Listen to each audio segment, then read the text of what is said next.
He didn't escape from prison. He was released into a world that had long forgotten what it had done to him. Cape Fear, 1991, isn't just a remake, it's a resurrection of vengeance, of guilt, and of the kind of evil that wears a cross and quotes the Bible. Robert De Niro's Max Cady isn't a villain in the traditional sense, he's a theological storm. He doesn't kill without warning. He announces himself, loudly, religiously. Directed by Martin Scorsese, this psychological thriller takes the bones of a 1962 classic and injects it with venom. It's not just about a family in danger, it's about how justice decays, and how fear spreads like oil over water, slow, slick, and impossible to clean once it starts. From scenes that were too disturbing for censors to allow, to hidden visual tributes to The Shining, to an actor who damaged his own body for a role. This film is riddled with secrets. These are 20 weird facts you didn't know about Cape Fear, 1991. A movie where punishment is holy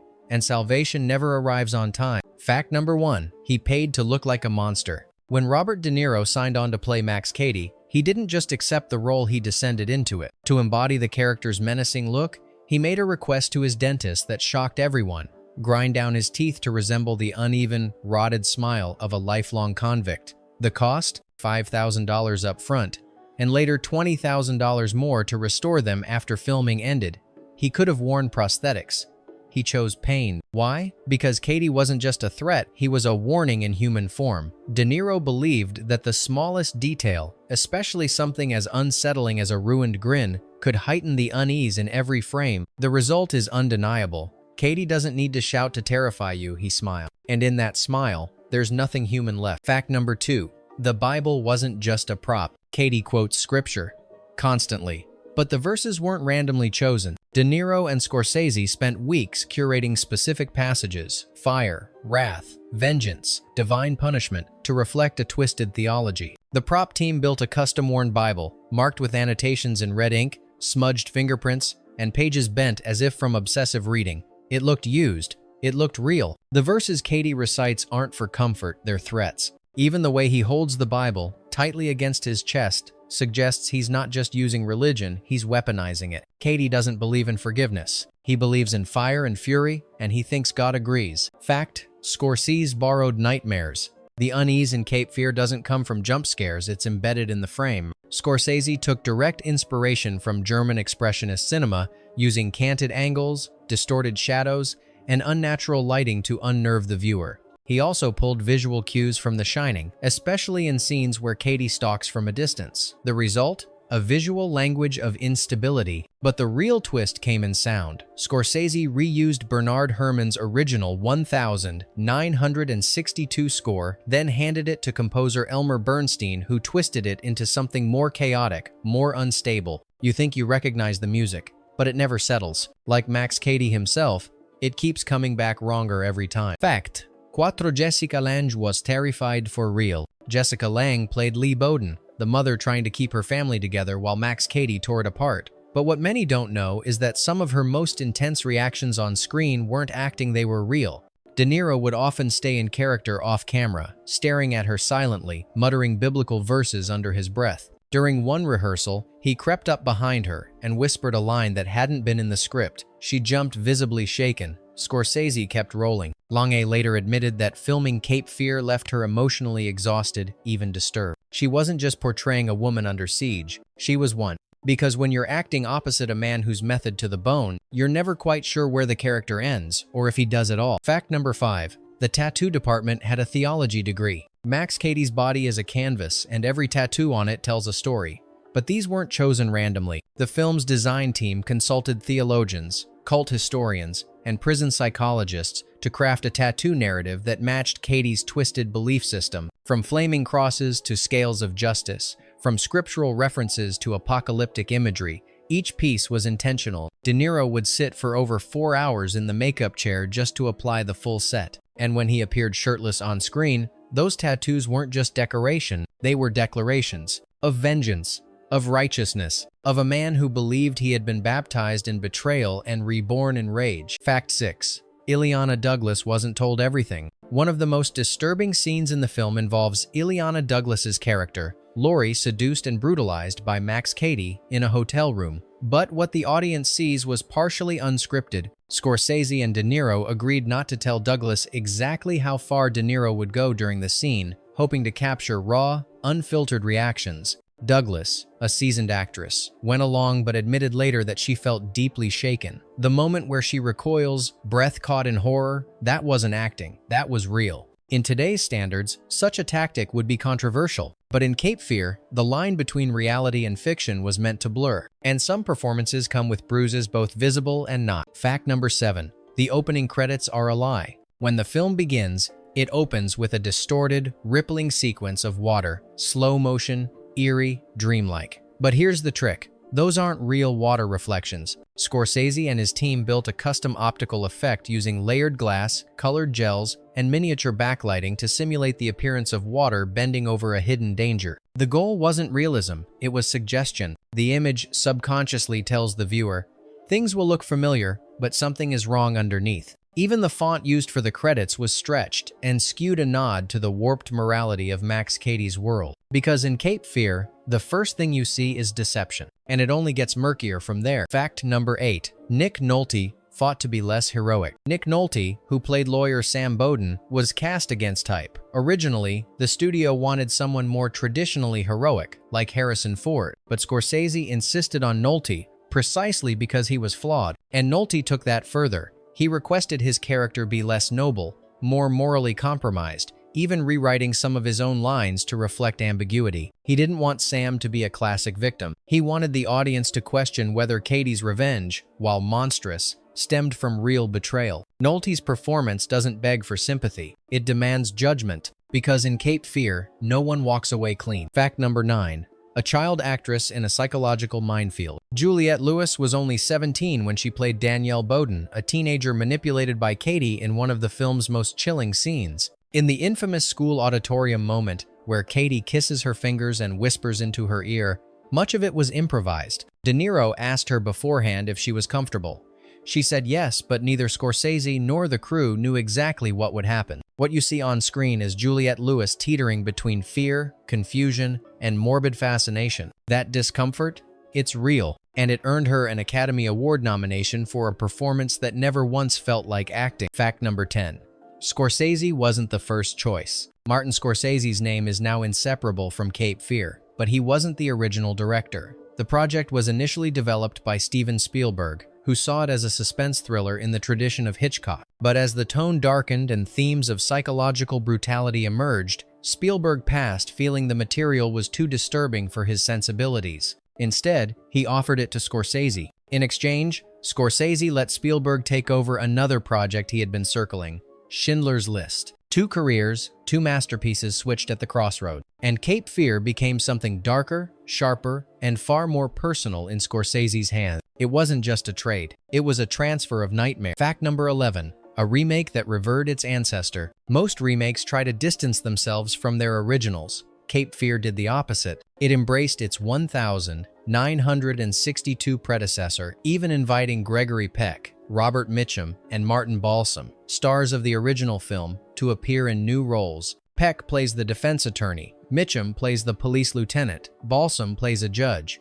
It's more than homage. It's a role reversal. The hunters become the hunted, the lawmen become bystanders. And in those cameos, Scorsese sends a quiet message. The past is always watching, and no version of justice is ever truly complete. Fact number 12. The censorship battle behind the scenes. Some scenes in Cape Fear were too disturbing, even for early 90-second standard. The MPAA initially threatened the film with an NC-17 rating, citing the brutal assault sequence and Cady's manipulation of the teenage daughter. Scorsese refused to cut the soul of the film, so he played with framing, adjusted timing by mere seconds, and re-edited angles to suggest violence, without showing it fully, creating a version that passed with an R rating, but felt more psychologically punishing than any gore could achieve. The terror stayed, the censors blinked, and Cape Fear walked the edge, legally permissible, morally ambiguous, artistically relentless. Fact number 13. The house was built to break. The Bowden family's home, the central setting for much of the film's tension, wasn't a real house. It was a fully constructed set, built from scratch on a North Carolina soundstage. But it wasn't just built for looks, it was built to collapse. Scorsese and his production team designed the interiors with hidden rigging, allowing walls, furniture, and ceilings to be ripped apart during the film's final storm sequence. Rain machines pounded from above. Hydraulics twisted doors off hinges. And when the camera moves through the wreckage, it doesn't just follow the characters, it documents destruction. Because in Cape Fear, the house isn't just where the family lives, it's where their illusions drown. Fact number 14. The river wasn't a river. The climactic showdown on a houseboat doesn't take place on the open water as it appears. Instead, it was filmed in a giant water tank, carefully designed to mimic the churning currents of the Cape Fear River. Wind machines, fire bars, and wave generators were all employed simultaneously, creating a nightmare ballet of chaos, fire, and flooding. De Niro and Nolte performed much of the sequence themselves, strapped into harnesses, sometimes nearly submerged for hours at a time. What looks like improvisational madness was choreographed down to the inch, but in the final cut, it feels anything but staged. Because when Cady rises from the water like a biblical plague, no tank can contain the myth he's become. Fact number 15, a title that echoes judgment. Why Cape Fear? The name seems simple, geographic, even generic. But Scorsese latched onto it for a deeper reason. Fear isn't just emotion here, it's destination. Cape Fear is a real place in North Carolina, but it becomes a metaphor for everything the Bowden family must face. Their lies, their failings, their guilt. Max Cady doesn't just chase them, he drives them toward the edge, a literal cape, where water swallows land and control disappears. It's not just a setting, it's a final reckoning. And by the end, the only thing left above water is what can't be washed away. Fact number 16. A phone call that wasn't in the script. One of the most quietly unsettling scenes in Cape Fear is a late-night phone call between Max Cady and Danielle Bowden. It begins innocently, a teenager's voice, hesitant and curious, and then shifts, subtly but unmistakably, into something darker. What many don't realize is that Scorsese allowed Juliette Lewis to improvise her side of the call. She wasn't given a full script, only loose direction. De Niro, on the other hand, was feeding her lines through the headset lines she hadn't heard before. Her nervous laughter, her pauses, the discomfort creeping into her voice, all real. And Scorsese never called for a second take. Because in Cape Fear, the most disturbing moments are the ones that feel unedited. Fact number 17.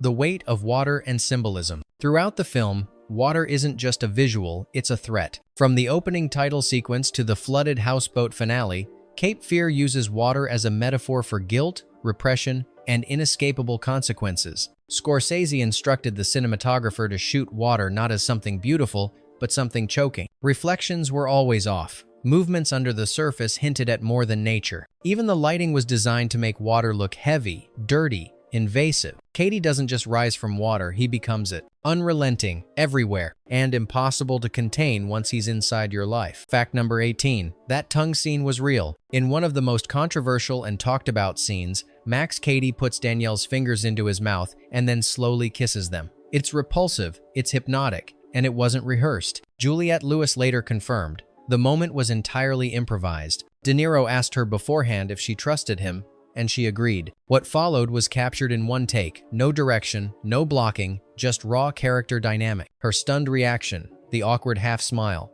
the silence between them, none of it was in the script. And that's why the scene lingers. Because even the viewer doesn't know where the boundary lies, or if one ever existed. Fact number 19. The cigars of intimidation. Robert De Niro's Max Cady is rarely seen without a cigar, chewing it, lighting it, or letting the smoke curl around his threats. This wasn't just a character quirk. De Niro insisted on smoking real, heavy Cuban cigars throughout filming, even during takes where it wasn't scripted. The idea was simple. The cigar became an extension of Cady's dominance, a phallic weapon of control, a slow-burning fuse. Jessica Lange recalled that the stench of the cigars would cling to costumes, furniture, even her own hair after scenes. It wasn't glamorous, it was suffocating, and that was the point. Cady doesn't just invade the Bowden family's lives, he invades their senses. Every puff of smoke was a reminder. Their world was already contaminated. Fact number 20. The final prayer was improvised. In the climactic scene on the sinking houseboat, Max Cady begins to chant a prayer, half scripture, half delirium. What many don't realize is that De Niro improvised much of it, slipping between biblical verses and his own invented language of judgment. Scorsese didn't interrupt. He let the camera roll as De Niro ranted, gasped, and drowned in his own obsession. The result is chilling. Cady's final words are incoherent yet powerful. a blend of theology and madness. It isn't a villain's death, it's a fanatic sermon, swallowed by the river. And when the water closes in, it feels less like justice and more like revelation. Bonus fact, the fear that never left. Long after filming wrapped, Cape Fear lingered in the lives of those who made it. Juliette Lewis confessed that for months, she couldn't shake the memory of De Niro's stare. Jessica Lange admitted that certain scenes blurred so close to reality that she avoided watching the final cut. Even Scorsese, a director known for violence and obsession, spoke of the film as something that haunted its own frame, and maybe that's why it endures. Cape Fear isn't remembered only as a thriller or a remake, but as a psychological experiment captured on celluloid, one where actors gave more of themselves than they intended, and the audience inherited their unease. The real twist is this: the film doesn't end when the credits roll. It lingers in memory, in silence, in the uneasy feeling that justice is never clean, and fear never truly leaves. You've now seen the shadows behind Cape Fear, the secrets carved into its frames, the obsessions etched into its performances. But stories like these never really end. They wait, they resurface, they demand to be told again. Tell us in the comments which fact unsettled you the most and which film we should unravel next. If this journey through hidden truths held your attention, subscribe for more. Because the past doesn't stay buried. And in cinema, as in life, fear always finds its way back.